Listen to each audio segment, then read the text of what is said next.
ഇഷ്കിൻ്റെ വരികൾ ഞാൻ തിരുമുന്നിൽ എഴുതുന്നേ. ഇഷ്ടം പറയാനായി നബിയോരിൽ പാടുന്നേ. ആചാരി വന്നിരുന്നു പാപിയാമിവനും.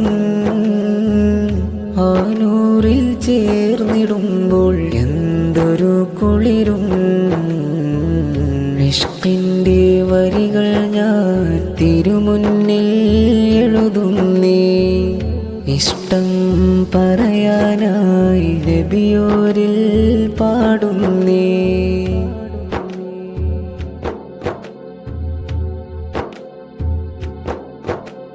മുത്തിൻ്റെ ചാരയിരുന്ന് മദ്ഹുകൾ പാടാനും മുത്താറ്റ നൂറിൻ സവിധം ചേർന്നിരിക്കാനും